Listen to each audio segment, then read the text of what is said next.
Um, Oh, fancy. well, I was already live streaming because I was in the middle of working on something, but I'm taking a break at the moment. Nice.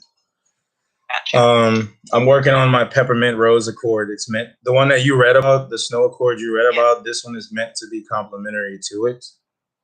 Mhm. Because in the process of making that snow accord, a lot of the things that I wanted to throw in it that like synergized very well with the peppermint and the other things I had were the rose and lavender and just like a bunch of other things that very much they have a lot of constituents and or chemical components that overlap. So it was like these things would go well together, but they don't fit the mission currently. So it made a Gotcha. background mission of let's also utilize this at a later time. And now I'm just gonna make a couple scent where it's like, there's that snow warrior and then there's the peppermint rose woman. Mhm. So the two of them are like a couple, I guess. And that's kind of how I've done a lot of my scents so far. Mhm. But back to your snow accord, I heard that you use eucalyptus, and I heard that's all I heard. Yeah, so I tried the two pinene, so alpha and beta, and then eucalyptus, had rosemary in there, and some isobornyl acetate as well. And then that came out obviously two pinene, surprise, surprise. But Yeah, still isobornyl is kind of green. Yeah. So then recently, I haven't really got a chance. It's kind of sitting, but I made. Wait 1 sec, mom, I'm live streaming, so. My mother just came in. She's coming to visit my daughter.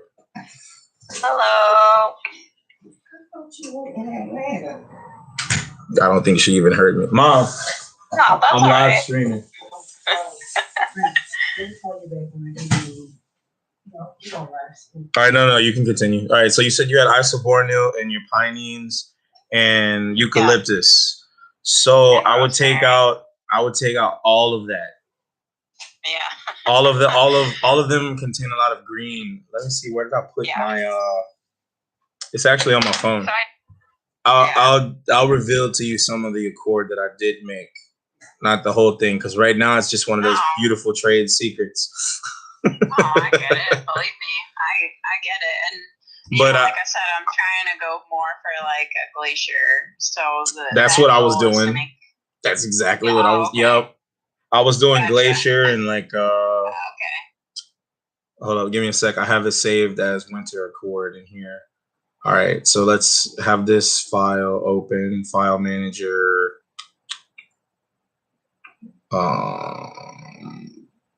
Import file, I guess. No. That's not what we want. That's not what we want.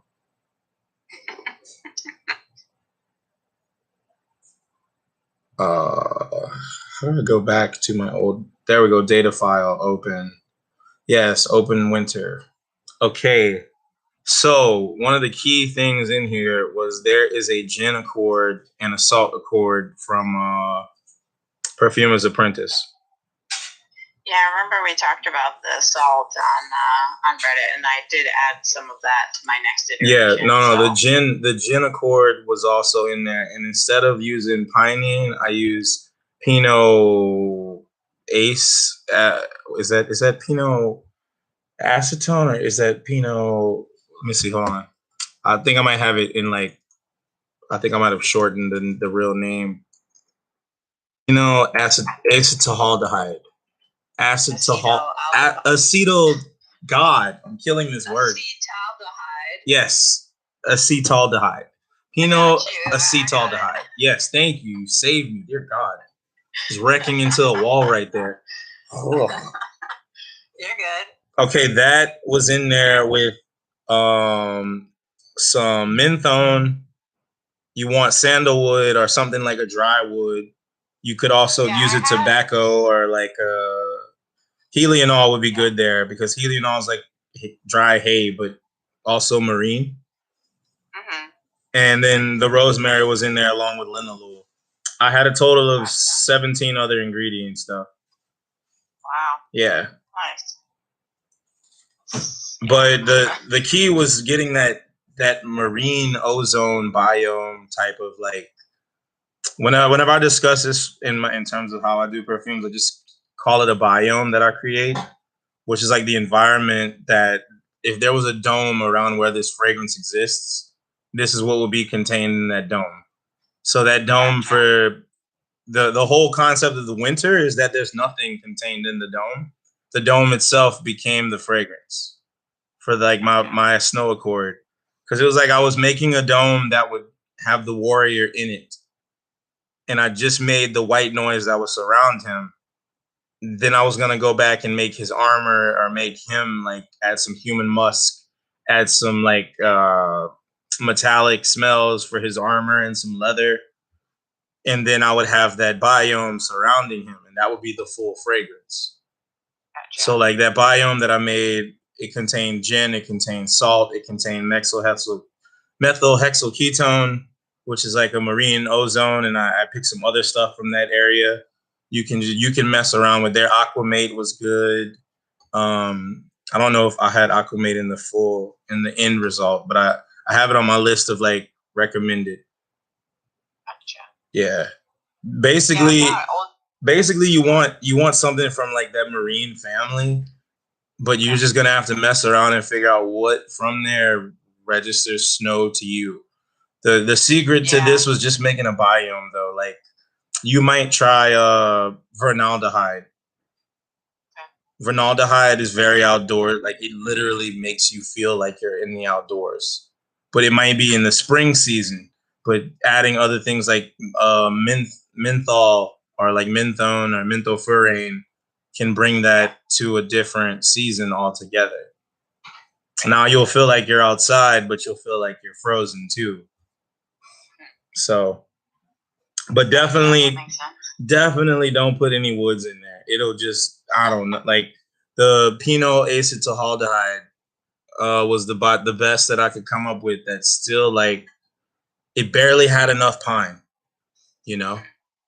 Yeah. So it worked really well, and it was about the only thing in there that you could actually attach your nose to at the base level. And then I had some dry woods that I used, and those also, you know, like clear wood or Kohinool, just some very dry woods in there that had a light presence. They were masked heavily by like the other mid notes and top notes, though. I see. The secret is to, let's say you always make your formulas using a pyramid. Turn the pyramid upside down for this. Your base notes being the point, your top notes being the larger part. Gotcha. Yeah, it's like an upside down triangle. Yep. That worked out really well for me with that, because all of my top notes had a heavy presence, and I'm not joking. Whenever I sprayed out the bottle, it's like a whiff of wintertime, just without like trees anywhere. If you were just in this big open snow field and snow's melting around you, and you're walking with it, and you got like a human element involved, it really fit that feeling. Nice. Yeah. Yeah, I'm trying to.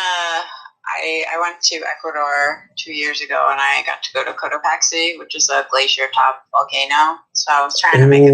That smells. The goal is to that smells awesome in my head right now. I haven't. So I recently made something that's volcanic. I call it white ash. I went to Mount Vesuvius in Italy, and I literally looked inside of Vesuvius. I wrote my name on the side of it. I wrote my name on the side of it somewhere. But but it was a dormant volcano, and I remember the way it smelled, and it was like very rocky and dry, and the air was thin up there, and like there was flowers on the other side of the mountain. And it was like I couldn't smell any of them. All I could smell was the rocks. Right. But they had I'm sure they had some sort of presence. But it was like, you know, that old world clay, earthen volcano smell mixed with snow sounds awesome. Yep. Those are like, exactly. That's the direction that I take most of my perfumes, though. It's all meant to be like things that people usually don't perfume. Because the first thing I wanted to do when I got my hand on chemicals was I was like, I want to make something metal. And then I looked it up and I was like, oh, I chose the hardest thing to do as my starting point. That's beautiful. Yeah. Because I looked it up and it was like maybe 3 people that had like some type of metallic notes in their fragrances that were like mainstream. And I think it was like one of them was called Carbonol. Yeah. Or it was Carbon Fiber by so and so, and then there was a second one, and people were saying like it had some mushroomy carbon based smell to it, and I was like, okay, well then I got a starting point. I guess I found a niche that doesn't exist yet. Let's make it. Nice. So that's what that Warrior Chord is supposed to be. It's supposed to be like realistic snow with some metal added to it. And metal itself is one of those things is just kind of like there's no concept for it. It doesn't really have a smell unless you're talking about iron, but I wasn't talking about iron. I was talking about like steel, like, you know. Steel, yeah. And so your perfume sounds very Skyrim-esque. Skyrim would probably be good for that one. That's a good example. But I've never played Skyrim. I do like a lot of historical context though. And I guess all RPG games take on that historical role. Yeah. You know, like they're always trying to make you live through life back in the Middle Ages or prior. Every now and then you get a futuristic one, but those aren't the most popular. No, most of my fragrances, I have one called Spartacus, which is like it's like a rose in the dirt, which is exactly what Spartacus was. He literally rose from the dirt to royalty, and then led a slave rebellion and all that. Then I have another one called Wallace, which is after William Wallace. It's literally Ireland in a bottle. Nice. Like when you smell it, if you don't start singing Danny Boy, you get a full refund. And then it's cool that you have your kind of theme, I guess, if you will. Yep. I mean, I've been working on it for like going on a year and a half now. So, and another one is Odin Sleep. I didn't want to just do plain Odin because the effect that this fragrance has is like heavenly. And since I've created it, I've worn it almost every day of my life. I literally have made myself 6 different bottles of it so far. That's awesome. Like I'm obsessed with it. I don't know why the smell doesn't exist, and I'm gonna make sure that it does. And there's Loki, which is like smells a little bit like Odin, but goes into his own chaotic direction, which is exactly what Loki, the son of Odin, is. So, and then I made another one called Freya. I'm gonna go back and redo it though, because I made it using like fragrance oils, which aren't my own formulas. Yeah. But Freya was like Odin. Freya was like Odin. It's just that it had like a tobacco vanilla type. I mean, a sandalwood vanilla accord added to it. That was a fragrance oil. So now that I know how to make that myself, I'll go back and redo it at some point. Yeah. And Freya is the wife of Odin, so yeah, it makes sense there. Yeah, that's really cool. And then I have another direction, which is pirates, and it's Labuz, which is if you've ever watched anime, there's a guy named Whitebeard in One Piece who's named after Labuz. And basically, when Labuz, his real name is Oliver Lavassier. Whenever he died, he had a cryptogram inside of a jewel or like a necklace on his chest that he threw into an audience. This actually happened in like real life, but the anime is all about that same story. Interesting. But I'm from Louisiana. We're French. I'm like I think 30% French or something. So I had to pay some homage to like my homeland by adding a little French guy, Perfume in there, and I decided to do Oliver Lavassier, the pirate, because people are still trying to find his treasure to this day, and I was just gonna make my theme for that. You know, here's his treasure. It's in this bottle. This is what he passed down through the generations.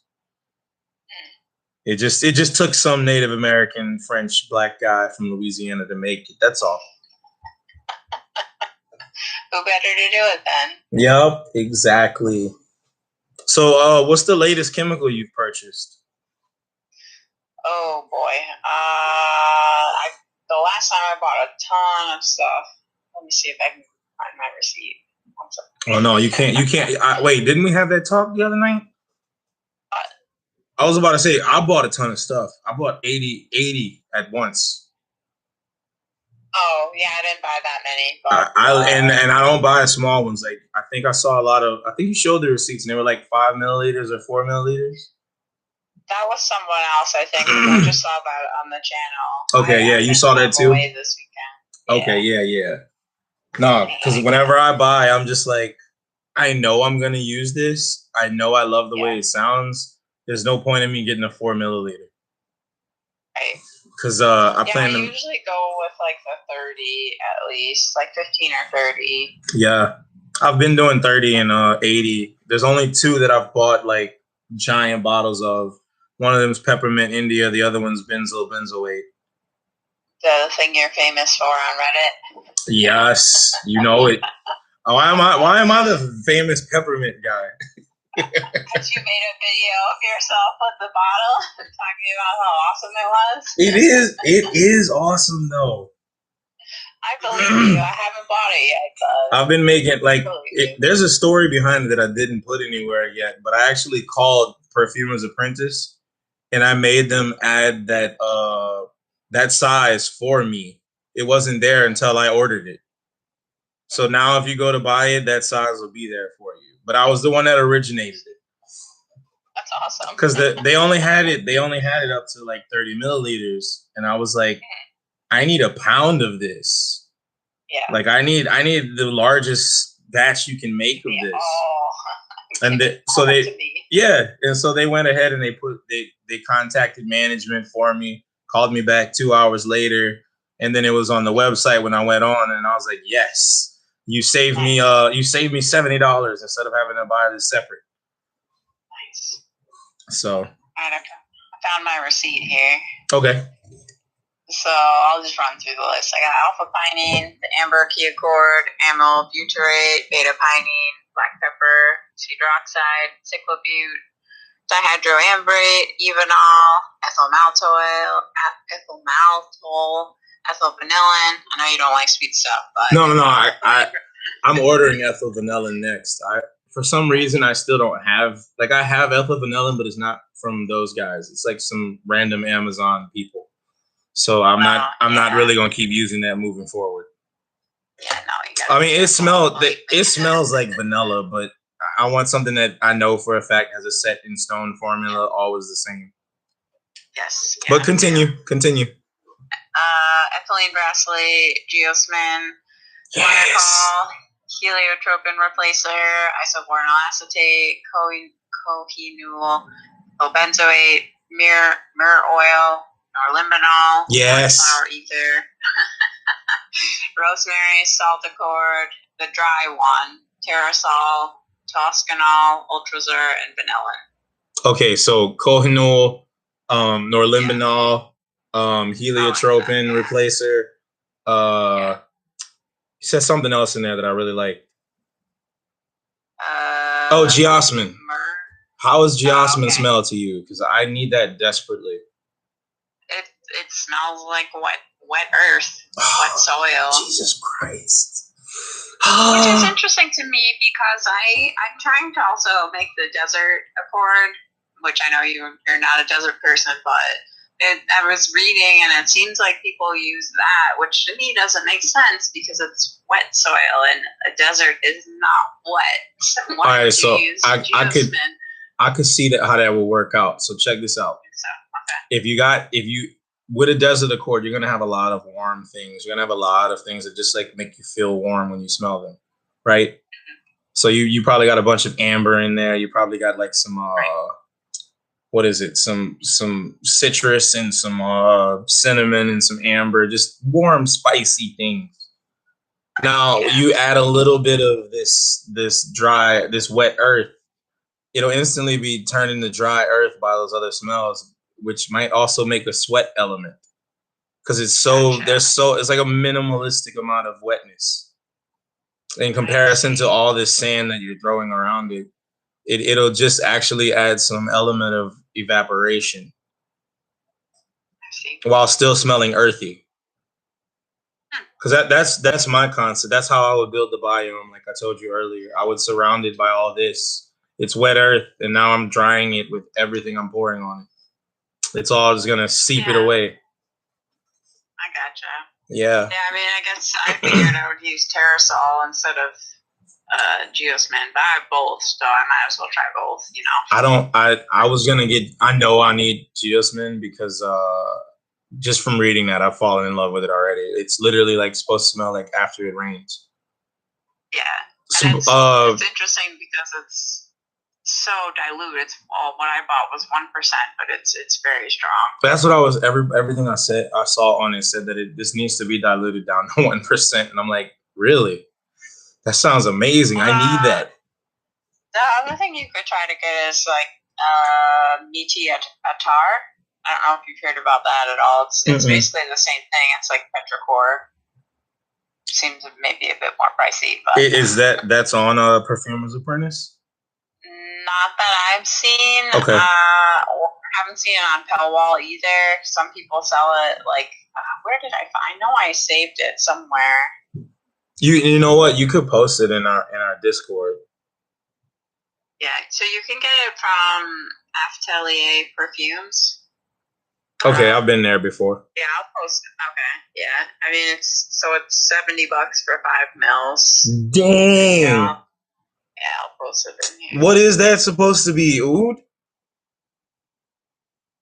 So it says Meaty Attar is the scent of rain striking dry earth or petrichor. Meaty Attar is a traditional aromatic essence of baked earth hydro distilled into creamy, high-quality Indian sandalwood. Oh, it's hydro distilled. Okay. Yeah. It's still ridiculously priced. Like that's almost like getting some like real oud. I know. Oud is like $77 for 4 milliliters, like the real stuff, not the synthetic. Yeah. I mean, it looks like there's a few other botanical places that sell it, but my guess is, 2 mils for $30. What's this one? 15 mils for 60. I would not buy it there. I don't know. I wouldn't trust that. That seems too cheap. Oh wait. So key thing here. Now that it just settled in, because I didn't hear this on the list. You didn't get Peppermint India. No, I told you I didn't get it yet. I know. But you read the receipt, and then it just clicked that it wasn't on that list either. Gotcha. And then I didn't get that yet. So that was the major factor for making that snow accord. Yeah. You can't make the snow accord without it. I promise. Okay. You don't necessarily need Peppermint India, but you need one of the benefactors of peppermint, like menthone or menthol. Like you don't want eucalyptus because eucalyptus is green. Like eucalyptus has some green to it. It's menthol with green. Gotcha. If you take that out and you just use menthol itself, menthol is like white noise. Gotcha. And menthone is even whiter noise. Like literally, menthone doesn't have green to it. Peppermint India is also along that realm. So those two would be very useful in making a snow accord, at least for the open, because they fade fast, but the open would be right. You just got to figure out your saved cart on Perfumer's Apprentice. Oh yeah, saved for later. Oh yeah, it's there. That's what I'm talking about. I'm gonna sway the community. Everybody's gonna be making peppermint. Well, see, the thing is I'm supposed to be closing on a house in less than 2 months, so I'm like, do I really want to buy more you stuff too? that I'm then gonna have to move? And then I'm no. Oh. So get this. Are you 15 more days?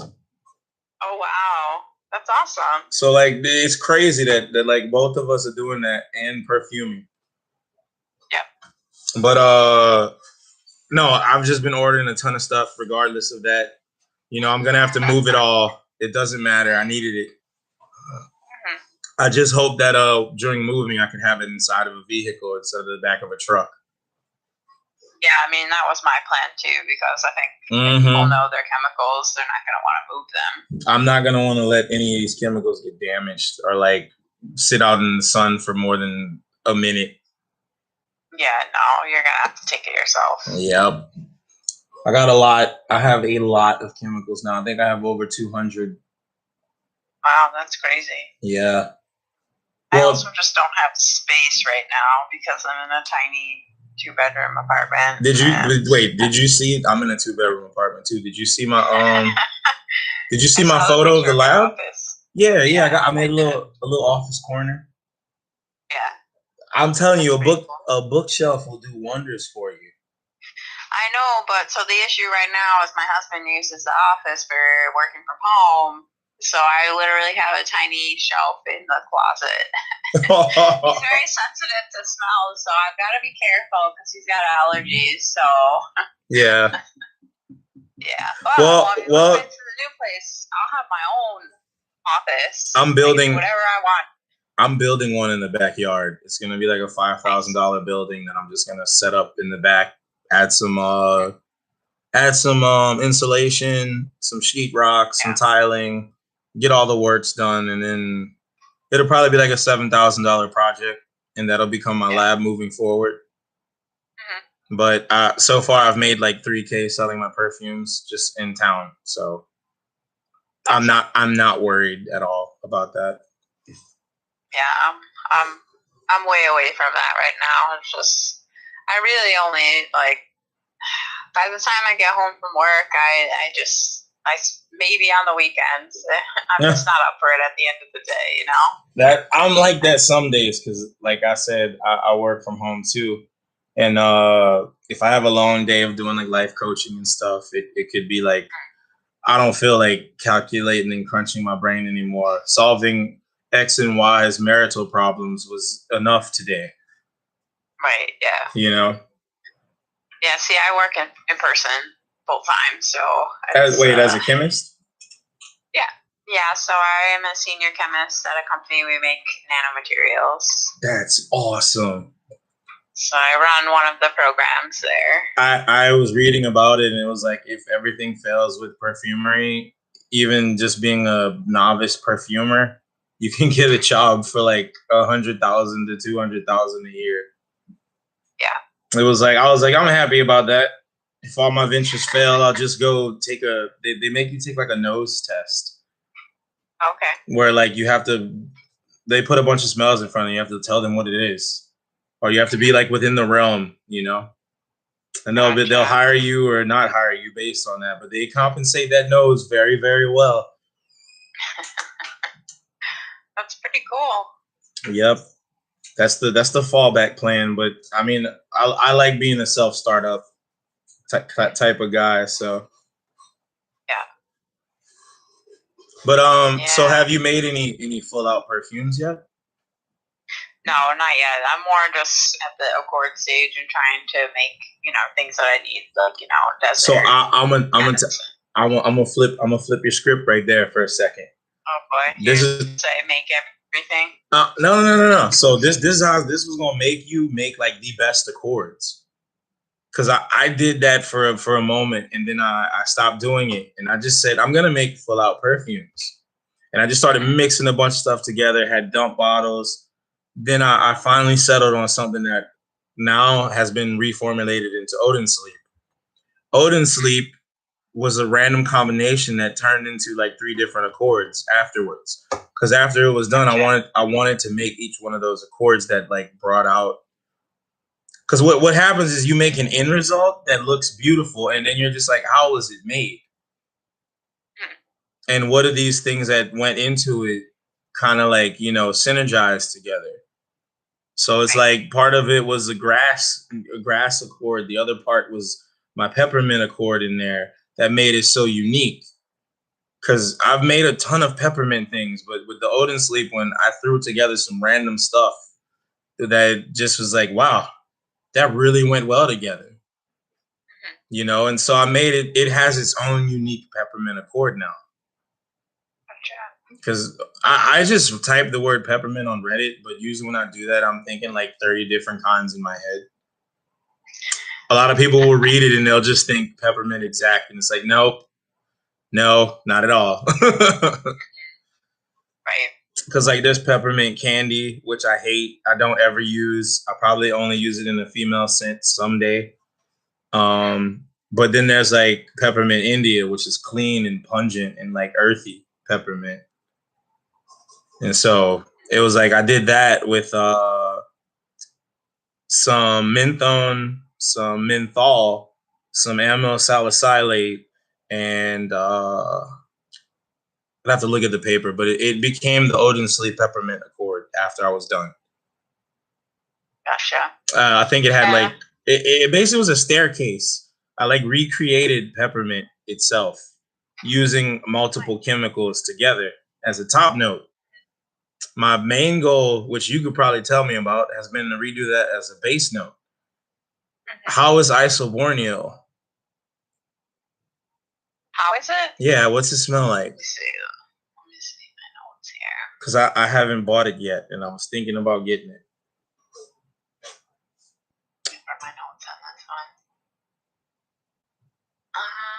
one. Okay, I didn't write anything down. Let me just go smell it, and I'll tell you. Because supposedly Isoborneo, this Paul Clier is a professional perfumer.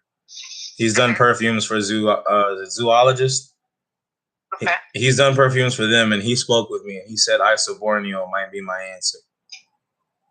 Oh, nice. Yeah, I felt honored that he even emailed me back. It was like, this guy is like world famous. Like he has like a perfumers award and everything. Like he got the Grammy of perfumers, and I'm just like, this dude sent me an email back. Life is looking bright for me right now. I mean, you know, some people are nice out there. Not everybody, but some people are. All right. I'm nice. I'll always be nice when it comes to this. I got that sense in talking to you. Thank you. Very nice. All right, I got it here.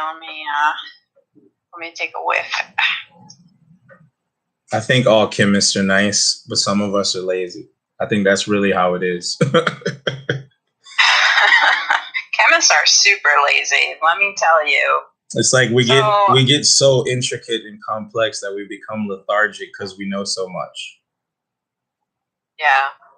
And this to me smells like a Christmas tree, like kind of that outdoor piney, like evergreeny type. Very has a little camphor type smell to it as well. No. Yeah, like Christmas tree. No, you don't want it? No. I wish you could see with the face that I just made on the live stream. No. Oh my God. That sounds awful. I mean, that sounds awful. So spearmint sounds awful to me, and wintergreen or winter mint sounds awful to me. They're not clean mints. They're like green mint, and I'm not a fan of that. Like an abomination. Yes, it's like like it's kind of like let's say this was a family, and that's the one that just like brings the whole family down. You know, like let's say we're talking about the royal family in Europe, in the UK. And it's like you got the royal family here, which is like, you know, peppermint, India, mentha, piperita. And then you got the spearmint part of the family. They're like connected by like a third removed cousin or something. And it's just like, y'all make us look bad. Yeah. Hear ya. But does it make you think peppermint at all? No. Okay, then no. Not me, but I've also only been doing this for like 3-4 months, so I mean. Yeah, but I mean, my word for it. But basically, whenever you get peppermint India, hit me back and let me know if you smell remnant traces in Isoborneo. Okay. Because it's not so much that I expect it to be peppermint. Because alpha pinene and beta pinene are also part of peppermint. Yeah. Very, very lightly. And it's like, if you smell them alone, no, you won't get that. But it's like, it's like maybe like 0.1% of it is that. Gotcha. So, because I could always send you a small vial of it if you want. Yeah, I could send you back a sample of something, I guess. Yeah, I mean, I don't mind. I mean, I've certainly got plenty of things. Not, I don't have as much as you do, but Yeah, well, I'm probably not gonna make another order for like 2 months. Aside, I'm gonna make one this weekend with geosmin in it and coumarin, eugenol, geosmin, coumarin, and ethyl vanillin are on the order right now. I think I have. Do I have eugenol? No, I have evenol. Very hard to keep. Some of them are so similar that it's like, oh my I think god, I have that, and then I'm like, no, I don't actually. I cannot for the life of me stop with. I have menthol salicylate and methyl salicylate, and I'm just sitting there like, are you serious? Yeah. You guys couldn't have just like given them a name. Yeah, well, so that's the problem. Chemists are lazy, and that's the other issue. Like, you get these like, you know, common names for chemicals, and then you're like, what the hell is this? Like, if you've never heard it before, you don't know what it is, so you have to like ask. Like, yeah, it's interesting the way. Yeah, a lot of people say leaf alcohol, and it always gets me. Like, I stare at. It's just one of those moments where if they were sitting next to me, I'd stare at them without saying a word for like 5 seconds. If they said leaf alcohol, it's like because that's like benzoate. Yeah. And it's like, why you can't? Or they'll say mushroom alcohol, and it's like that's matsutake mushroom. Why you can't just like? Why does it have to be this random? It's not alcohol. It's an aroma chemical. Right, but it has the way that they're named has to do with the functional groups that are present. So, like an alcohol group is basically an oxygen bond. Yeah. So that's why, right? Oh no, I got it. But I'm just saying, you know, for perfumers, when you tell us alcohol, we instantly think like standard denatured alcohol. Yeah. So if you're telling somebody to mix leaf alcohol into standard denatured alcohol, then you're literally telling me that there's going to be a different alcohol concentration now. Like I'm confused, and now there's a train wreck in my head. Thank you. You know, it's funny. I was reading through the Easter Accord challenge, and I saw someone wrote there was one abbreviation. I don't know what it is, and it's PEA. What is that chemical? PEA. Yeah, so someone said that phenylethyl alcohol. Okay, because there's another chemical that we use at work, and we abbreviate it the same way, and it's the nastiest smelling chemical I have ever smelled. And so when I saw that, I was like, no, that can't be it. You mean like civet essence nasty? No, like just like it's kind of hard to describe, but it almost kind of smells a little bit like garbage, and like it's not as bad. That sounds awful. But have you smelled civet essence? I have. What do I have? I have civet something. I think you may have civitone. I know I have it. Why is it not showing up on my list here? I made the mistake of getting a big bottle of civet essence. Yeah, why would you do that? Because you don't need that much. Yeah, so I have civet essence. Oh my god, it smells so awful. Yeah, I made the mistake of smelling it straight on, but for the first time, and I was like, oh my god, what did I do? I did the same thing to myself, and I was just like, this, like whenever I decide to move, I'm gonna make sure to put that in like a safe. Like this cannot break by any means, or whatever it broke on is gonna need to be destroyed. Yeah. That U-Haul truck, it needs to be crushed. Yeah. You need to put it in like a Russian like doll type situation with I know what you're talking about, the grandma dolls. I think they're called babushka dolls. Yeah, I think that's right. Yeah. But no. It's more like it needs to be like, let's say civet essence broke inside of this U-Haul. This U-Haul needs to be crushed. Then it needs to be sent to the dump. Then it needs to be flown to the moon and space, and just kind of left there like on Futurama. Yeah, I hear you. That stuff is, I don't know how it's so like ridiculous. Do they actually like secrete that normally, or is that a direct like us taking the gland. Well, so the way that they take it from them is they basically put them in like cages where they can't turn around, and then they like stress them out, and so they release it as a reaction. Oh man, it's not really a humane thing. No, I know how I know about the practice, but I didn't know that it was. Oh, gotcha. I thought it was like they had to actually inject the gland to take it out. Because what I thought was happening is that they were secreting it with other secretions together. No, I don't think so. It's like it's different from like, for example, like deer musk, where they take out the gland itself. So that's what I was getting at with deer musk. The gland, what they produce on their own, is not as strong as the gland itself. Like what comes out of them is different.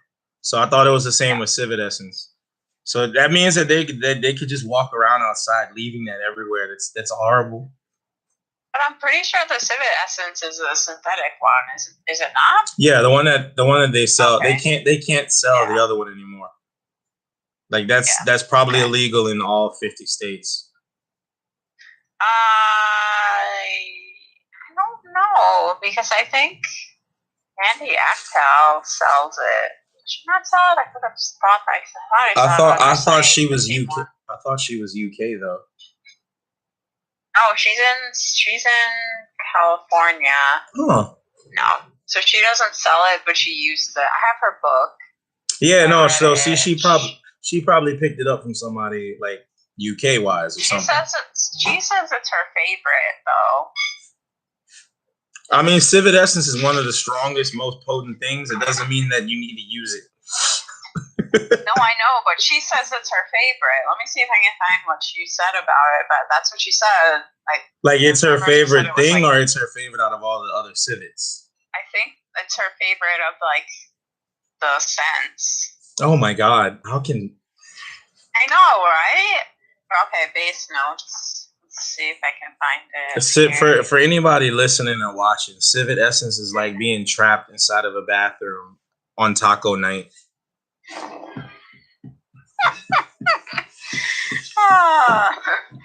That's yeah. So she says, civet is my favorite perfume ingredient, and what it does to a creation is nothing short of magic.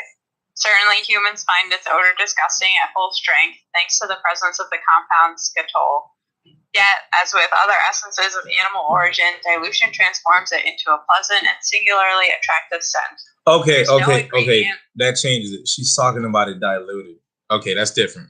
Yeah, diluted civet essence is okay.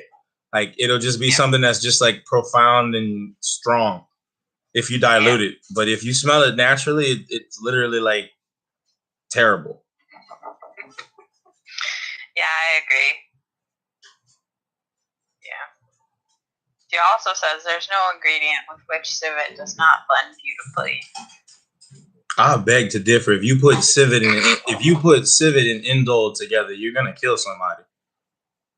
What is an indole?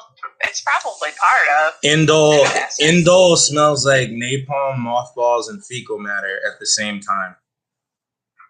Yeah, so it's probably similar to scatol, no? It has like maybe a drop of that in there, but it's the fact that you'd be adding the napalm and the mothball to it. That just don't no. I don't know.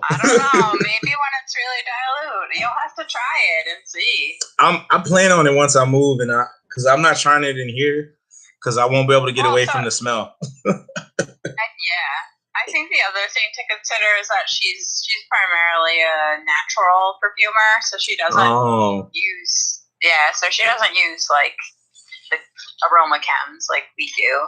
That's like how I got started. My husband got me the natural perfumery kit. Yeah, I'm not. They're nice, but I left that. I think they're just they're not as punchy. I'm not gonna. I'm not saying they're bad. Nope. I'm not gonna beat it because originally I was trying to be nice about it, but it's like no, they're a joke to me. Like there's people out there that value them and love them and live by them, but they are not the same. They are not strong, and they don't have a kick like aroma chemicals. If you're gonna make perfume and you're gonna call it perfume and you're gonna sell it to people as perfume, if it's just naturals, you're duping people. You know? Yeah. No, I agree. I mean, there's been some indie perfumes that I bought that I was really excited for, and they were let really down. let down. Yep. Yeah. Oh, for sure. Absolutely. Like it may no, last. it's not to say that you can't use them, but I don't see how it can be the only thing that you're using. I think somewhere along the way, people need to we need to divert the market or split it to where people that are selling stuff that's naturals or natural based have to call it something else. Yeah. Because there's a lot of misinformation being spread around. Like we always get people in the Reddit that are like, I want to make perfume and I just bought a bunch of this, and that. It's like those aren't perfume ingredients. Yeah. Like, and it's because they went on some like green thumb MLM mother blog. Absolutely. And the blog's telling them that they can eat the essential oil. It's good to digest it. And I'm just sitting here rocking, like having a panic attack as I read that. I would never eat any of those things. One of them was saying that, and the guy was arguing with me, and I'm like, we got chemists that actually look at this stuff, not some people with fake degrees telling you to eat it. These chemists will tell you that there's enough toxicity in this oil to deteriorate your liver. Why would you ingest this? Or then like people take like baths and stuff with it and they like burn their skin. It's like. So I made the mistake of taking a bath with too much menthol once. Oh no. No, it was fine, but I just like my whole body was tingling and burning for like the next 30 minutes. I bet. Yeah. My skin didn't suffer. I'm like dicks, man. Yeah, nope. So I had the actual menthol crystals because I ordered some for my formulations, and I thought I didn't really think about how much you need per gallon in the bathtub. I didn't measure anything. I just filled the tub of water, threw a handful of crystals, not a handful, but like a pinch of crystals. It was a pinch, and I probably should have just threw in like literally 2. I threw a pinch in, and it was like 8, and it was like, nope. You went wrong somewhere. It's not like salt. You can't just put a pinch in. It didn't work. It was not. Yeah. It was not Epsom salt. It was not. Oh boy. Yeah. It's funny. Well, let me end the live stream real quick. This was our conversation. I hope you guys enjoyed it. 2 perfumers just going back and forth, loving chemistry, loving perfume. This is Trill Noel, and this was Kim Vixen. You can find her on Reddit and our Discord, which I'm going to link below. All right. Have a good day, guys.